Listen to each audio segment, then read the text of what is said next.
Et nous voici à Sombref pour le rallye de Sombref, dernière manche du championnat de Belgique des rallyes nationaux Division 2. On le sait, les titres étaient déjà attribués en national. Il n'empêche qu'à Sombref, il y avait pas mal de bons pilotes au départ. Ça va valoir le regard. Alors attention, voici les hauts faits de ce rallye namurois, tout en vous rappelant qu'on est ici dans un champ de betteraves. C'est la saison dans le village de Saint-Martin. Keep cool, papy au volant. Jean-Pierre Mondron, l'un des boss de Chronos, a 50 ans et ça se fête. C'est pourquoi l'équipe Chronos a décidé de lui offrir un rallye au volant de la Peugeot 206 WRC avec Stéphane Prévost à ses côtés. J'ai une grande chance d'avoir une équipe comme j'ai qui m'a vraiment poussé à le faire. D'avoir un associé aussi qui a fait toute la déco de la voiture et tout, qui est très original. Et c'est vrai que je vais savourer ce rallye au maximum, j'espère, jusqu'au bout. J'ai une chance extraordinaire d'être dans la voiture championne du monde, j'en suis conscient. Jean-Marc Gabin, champion de Belgique à la Spengo de Brustem, c'est son cousin Pascal qui roule ici. Oui, c'est la Porsche championne cette année avec Jean-Marc au volant. Étant donné qu'il était champion, il m'avait dit si champion avant son bref, je pourrais participer. Donc on s'est arrangé entre nous deux pour pouvoir être au départ. Donc voilà, je suis au départ. Mais bon, malheureusement, c'est la grande douche là, mais bon, on fera avec. On fera avec, mais les pièges sont nombreux. Voici la version aquaplanage. La version je vole un pneu et je m'en vais avec. Je vole un cône ou je passe à gauche. Mais c'est toujours le même qui trinque. Jean-Pierre Mondron est parti calmement, premier rallye, première spéciale en 206 WRC. Ensuite, il hausse le rythme, passe en tête du rallye avant de se laisser piéger la nuit.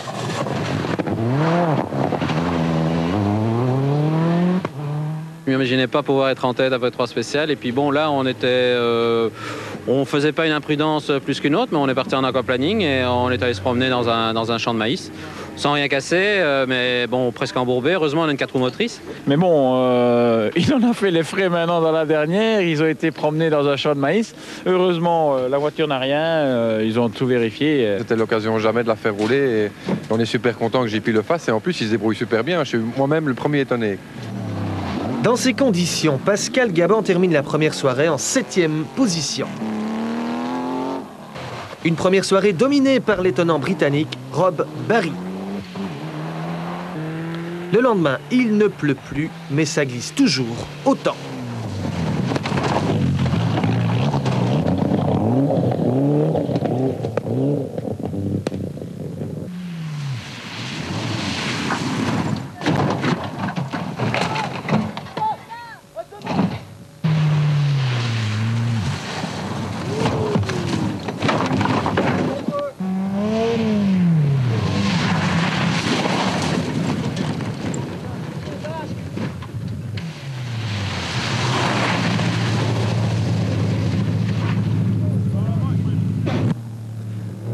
Pascal Gabin joue les équilibristes.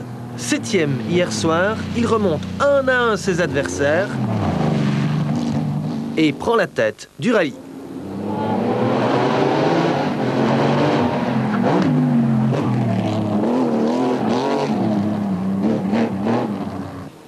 Philippe de Wulf attaque pour s'offrir un podium. Henri Schmelcher revient à 2 secondes de Barry avant malheureusement de casser son moteur. Turbo cassé et abandon également pour Jean-Pierre Mondron. Et sortie de route pour le luxembourgeois Roger Eck alors qu'il était 4e. Enfin, incendie moteur pour Skitocat, il était 6e. L'exploit en 2 roues motrices, c'est le luxembourgeois Mike Souvigné qui devance toutes les kit cars avec une Civic Groupen avant de sortir, lui aussi, de la route. René Georges se retire lui aussi, problème moteur. Par contre, carton plein pour Sébastien Jardon et Benoît Gontier qui offrent à Citroën le titre de champion de Belgique A6 et Formule 2.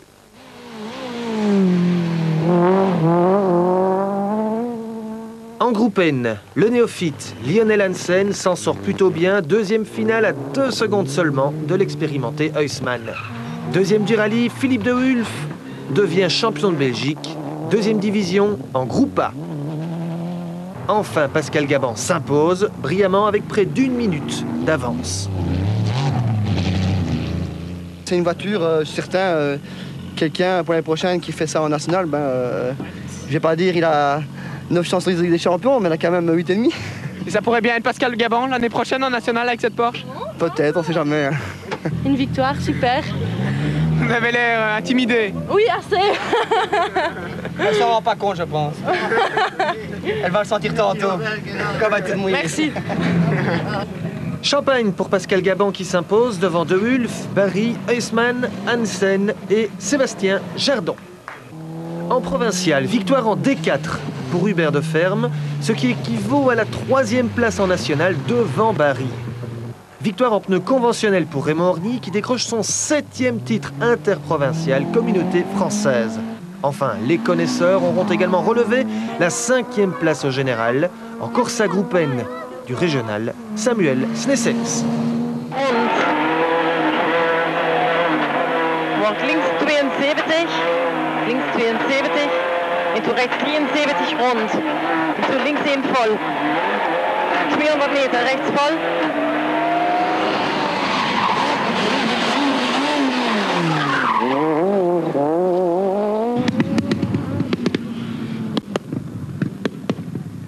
Voilà une Mitsubishi qui nous rappelle un peu les débuts de François Duval. Eh bien, figurez-vous, et venez avec moi, que François Duval, il est au rallye de Sombref, n'est-ce pas François?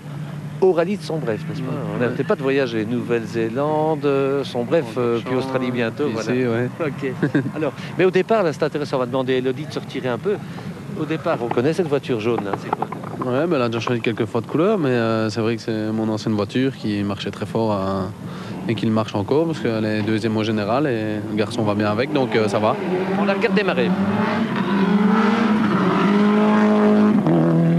Ok, son départ, vous lui donnez quel cut? Ouais, pas mal. Hein. S'il démarre comme ça, il fera bien 3 rallyes avec l'embrayage, donc non, il démarre pas mal, il va pas cirer trop fort et il faut quand même rester très vigilant avec des embrayages comme ça, en plus que ça coûte énormément cher et elle a bien démarré, puis elle va toujours aussi fort. Hein. On va regarder quelques passages, puis on mettra quelques cotes sur les premiers, d'accord? Non, on va pas faire ça.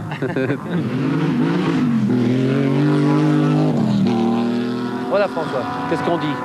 Qu'est-ce qu'on dit?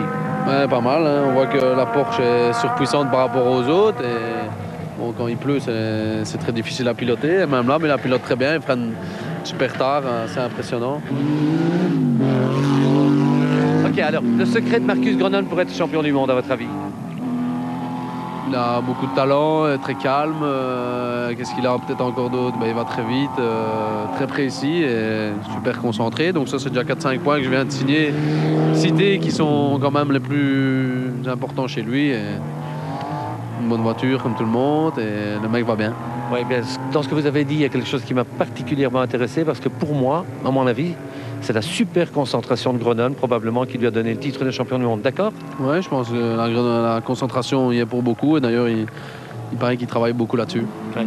Voilà. Alors, on reste bien concentré sur Champions parce que maintenant, c'est Gérald Dury qui nous explique la concentration, la super concentration du maître 93 finlandais.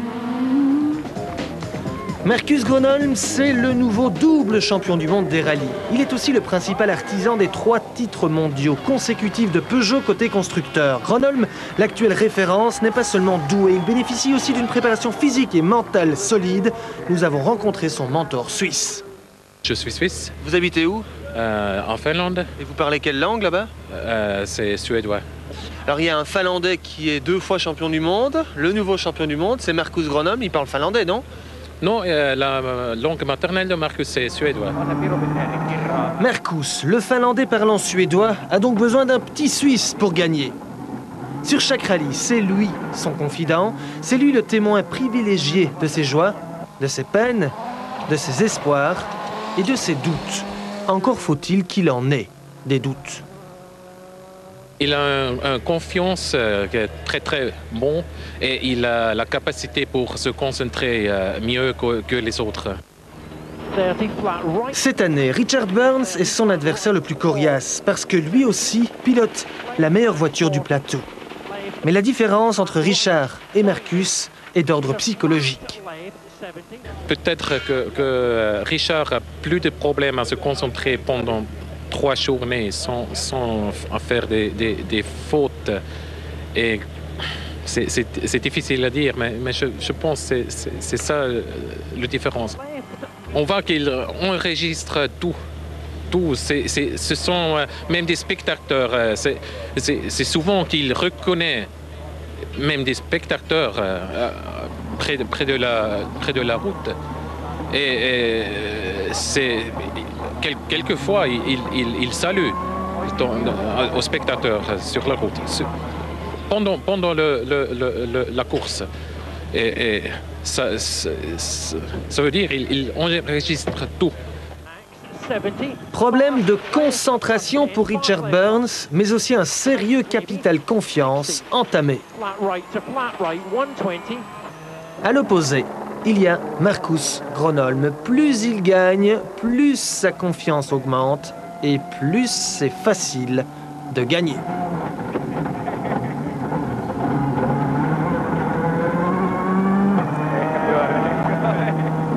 C'est naturel que Marcus a la confiance de Marcus est mieux que Richard.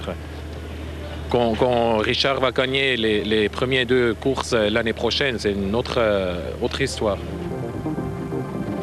En attendant, 2002, c'est l'année Gronholm. Et sa confiance, il l'a acquise sur tous les terrains.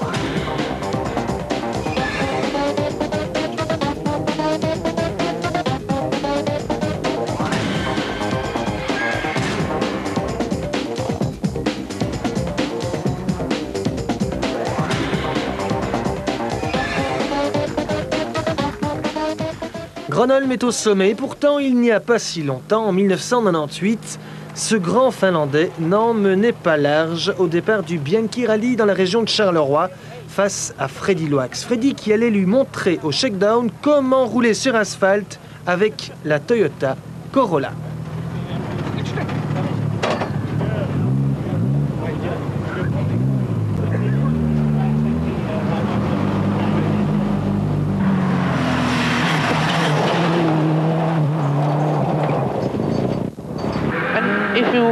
If tomorrow and you can find more and more confidence, and you can go a little bit harder, maybe a little bit harder.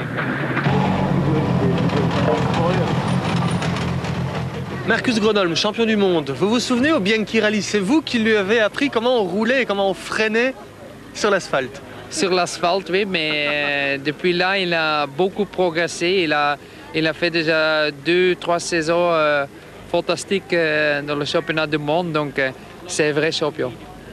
C'est quoi sa force? Sa force est qu'il va très vite et il reste très calme. Et très concentré? Oui, très calme et concentré.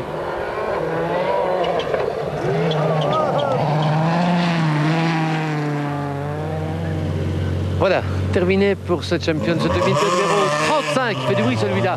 Depuis Sombref et le village bien réveillé de Saint-Martin, ça je peux vous le garantir. On se retrouve la semaine prochaine avec 2 reportages exotiques et spectaculaires à souhait. Écoutez bien, le rallye des îles, c'est réservé aux historiques, mais ce sera superbe en Corse et en Sardaigne. Et puis d'autre part, le rallye d'Égypte de Jackie X. Dans les 2 cas, sensation, frisson, aventure et dépaysement. Ok. Et en supplément de programme, et pour le même prix, vous êtes vraiment gâtés, le rallye de Tubize, le seul rallye du Brabant wallon. À bientôt dans Champions.